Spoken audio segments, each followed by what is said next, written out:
Hello all welcome back to my channel. இன்னைக்கு ஒரு book hall video தான். இந்த இயரில் என்னுடைய ஃபர்ஸ்ட் புக் ஹால்னு சொல்லலாம். ஸோ நான் வந்துட்டு ஒரு 6 புக்ஸ் கிட்ட வந்துட்டு வாங்கியிருக்கேன்.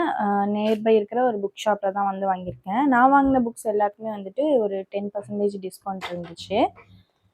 இதில் வந்து பார்த்திங்கன்னா ஒரு 2 புக் வந்து நான் டிசம்பர் மந்த்தே வந்து ஷாப் பண்ணிட்டேன். அதுக்கப்புறமா ஒரு 4 புக்ஸ் மட்டும்தான் இன்னைக்கு நான் வந்து ஷாப் பண்ணிட்டு வந்தது. ஸோ அதுதான் வந்துட்டு புக் ஹால் வீடியோவா போட்டுறலாம் அப்படின்னு சொல்லிட்டு. So welcome back to books with Sai.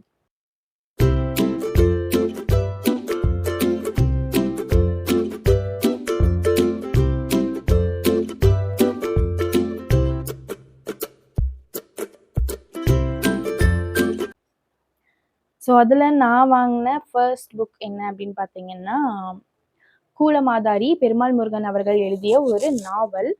இந்த நாவல் வந்துட்டு ரூ. 390 கிழக்கு காலச்சுவடு பதிப்பகம் வெளியிடுறாங்க.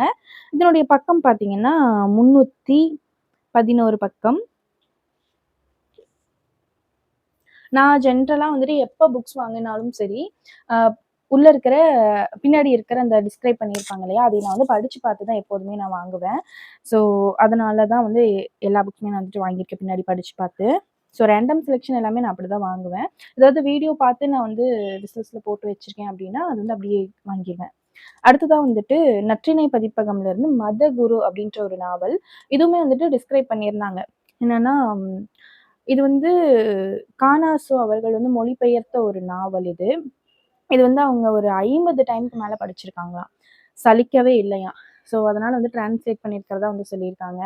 ஸோ ஒரு புத்தகம் 50 முறை நான் வந்து ஒரு புத்தகத்தை நான் ஒரு 2 டைம் வாசிச்சிருக்கேன். ரொம்ப பிடிச்சிருக்குன்னு சொல்லிட்டு. ஸோ நான் 2 டைம் வாசிக்கிறதுக்கு காரணமே பார்த்தீங்கன்னா, அவ்வளோ எனக்கு பிடிச்சிருக்குன்னு அர்த்தம். ஸோ இவர் வந்து 50 டைம் வந்து ரீட் பண்ணியிருக்காரு அப்படிங்கும்போது, எந்த அளவுக்கு அவரை ஈர்த்திருக்கும். அவர் 50 டைம் வந்துட்டு ரீட் பண்ண ஒரு புத்தகம், என்னால ஒரு டைமாவது இன்ட்ரெஸ்டிங்கா ரீட் பண்ண முடியாதா? அப்படின்ற ஒரு கேள்வியோட தான் நான் இந்த புத்தகம் வாங்கியிருக்கேன். ஸோ பாப்பா எப்படி இருக்குன்னு. இது வந்து நற்றிணை பதிப்பகம் வெளியிடுறாங்க. ₹500. இதனுடைய பக்கம் பார்த்தீங்கன்னா, 512 பக்கம் இருக்கு. அவ்வளோ இந்த 2 புத்தகம் தான் நான் வந்து டிசம்பர் மந்த்தே வந்து பர்ச்சேஸ் பண்ணது. இன்னைக்கு நான் பர்ச்சேஸ் பண்ண புத்தகம்ல ஒண்ணு தான். கேள்விக்குறி எஸ்ரா அவர்களுடைய ஒரு கட்டுரை தொகுப்பு. இந்த புத்தகம் வந்துட்டு ₹100. இது வந்து தேசாந்திரி பதிப்பகம் வந்துட்டு வெளியிடுறாங்க. இது வந்து எத பத்தின ஒரு எஸ்ஸேன்னு பார்த்தீங்கன்னா, நம்ம உடம்புல இருக்கிற பார்ட்ஸ் வந்துட்டு எதனால சேஞ்ச் ஆகுது, எப்படி சேஞ்ச் ஆகுது அத பத்தினதான் இந்த ஒரு கட்டுரை தொகுப்பு. சரி இந்த மாரி ஒரு டாபிக்ல உள்ள கட்டுரை என்கிட்ட இல்ல. ஸோ நான் படிச்சதும் இல்ல. அதனால நான் இது வாங்கியிருக்கேன். அண்ட் வந்து இது வந்து கொஞ்சம் சின்ன புத்தகமா இருக்கு. எனக்கு வந்து எஸ்ரா முக்ஸ்வந்த் சாருடைய கட்டுரை தொகுப்பு நான் சீக்கிரமா ரீட் பண்ணுவேன். அதனால எனக்கு வந்து நான் இத வாங்கியிருக்கேன். இதனுடைய பக்கமும் பார்த்தீங்கன்னா 100 பேஜஸ் இருக்கு. இதனுடைய விலையும் வந்துட்டு ₹100. அதுக்கப்புறமா நாவல் வாசிகள் பை எஸ். ராமகிருஷ்ணன் சார் தான். இதுவும் வந்துட்டு ஒரு கட்டுரை தொகுப்பு ₹160. தேசாந்திரி பதிப்பகம் தான். இதனுடைய பக்கம் பார்த்தீங்கன்னா 133 பக்கம். ஆக்சுவலி நான் எக்ஸ்பெக்ட் பண்ணது வேற. பட் நான் வீட்டுக்கு வந்ததுக்கப்புறம் தான் அது வந்து ரீட் பண்ணி பார்க்கும்போது தான் வந்து வேற டைப் ஆஃப் கட்டுரைன்னு சொல்லிட்டு தோணுச்சு. என்னன்னா நாவல் வாசிகள் அப்படிங்கும்போது, நாவல வந்து விரும்பி வாசிக்கக்கூடிய பெர்சன் அப்படின்ற மாரி நான் நெனச்சேன். சரி ரைட் இவங்கவங்க இந்தந்த அவர் மீட் பண்ண ஆட்களுக்கு வந்து இந்தந்த நாவல் பிடிக்கும், இல்ல இந்த நாவல் ரீட் பண்ணுவாங்க அப்படின்ற மாரி கட்டுரை தொகுப்பா இருக்கும்னு நெனச்சேன். பட் இது அப்படி இல்ல. எப்படின்னா, நாவல்ல அ வசிக்கிற பீப்பிள பத்தி வந்து அந்த கேரக்டர பத்தி தான் வந்துட்டு இதுல மென்ஷன் பண்ணியிருக்காரு. ஸோ ஒரு கட்டுரை மட்டும் ஃபர்ஸ்ட் கட்டுரை மட்டும் ரீட் பண்ணதுல எனக்கு அவ்வளோதான் தெரிஞ்சது. சரி பார்ப்போம். இதனுடைய விலை வந்து ₹160. இது பக்கம் சொல்லிட்டேன்னு நெனைக்கிறேன்.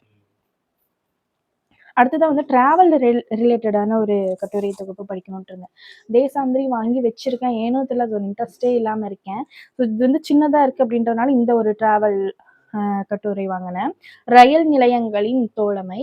நான் எக்ஸ்பெக்ட் பண்ணி எடுத்தது என்னன்னா, ரயில் பயணத்துல அவருக்கு கிடைச்ச ஒரு ஃப்ரெண்ட்லி பெர்சன்ஸை பத்தி எழுதியிருப்பாரு, அனுபவத்தை பத்தின்னு தான் நான் நினைக்கிறேன். ஸோ இன்னும் நான் அதை ரீட் பண்ணி பார்க்கல. ₹125 இது.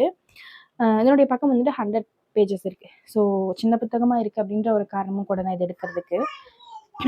அதுக்கப்புறமா தேசாந்திரி பதிப்பகம்ல தான். பட் வந்து ஆர்த்தர் வந்து பார்த்தீங்கன்னா வேற ஒருத்தர்.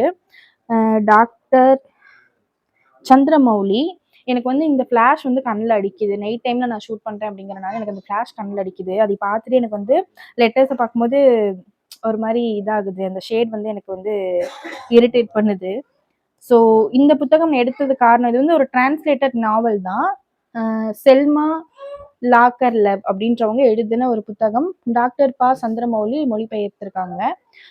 இந்த புத்தகம், இந்த நாவல் நான் ஏன் எடுத்தேன்னா, இதனோட டைட்டில் என்னைய ரொம்ப ஈர்த்துருச்சுன்னு தான் சொல்லணும். வீடு திரும்பாதவள் அப்படின்னு சொல்லிட்டு டைட்டில். இதனுடைய ரேட் பார்த்தீங்கன்னா 320 அண்ட் பக்கம் வந்துட்டு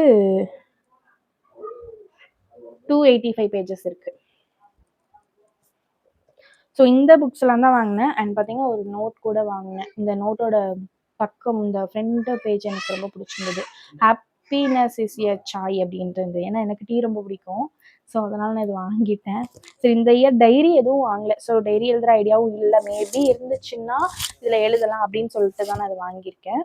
ஸோ நீங்கள் இந்த இயரில் பர்ச்சேஸ் பண்ண ஃபர்ஸ்ட் புக் எது அப்படின்னு சொல்லிட்டு கீழே கமெண்ட் பண்ணுங்கள். ஸோ ஒரு வேளை இனிமேல் பர்ச்சேஸ் பண்ணுற மாதிரி இருந்தால் எந்த புக் வந்துட்டு பர்ச்சேஸ் பண்ணுவீங்க அப்படின்ற ஒரு ஐடியா இருக்குல்ல, இந்த புக் வாங்கியே ஆகணும் இந்த இயர்னு சொல்லிட்டு. ஸோ அந்த புக்கோட நேமை கீழே கமெண்ட் பண்ணுங்கள். எனக்குமே வந்து அது ஒரு புக் ரெக்கமெண்டேஷனாக கிடைக்கும், மற்றவங்களுக்கும் தான். ஸோ உங்களுக்கு தமிழ் புக்ஸ் பிடிக்கும், தமிழ் புக் சம்மந்தப்பட்ட வீடியோக்கு எல்லாமே பிடிக்கும்னா மறக்காமல் புக்ஸ் வித் சாய் சேனலை சப்ஸ்கிரைப் பண்ணி வச்சுக்கோங்க. தேங்க்ஸ் ஃபார் வாட்சிங். டாடா.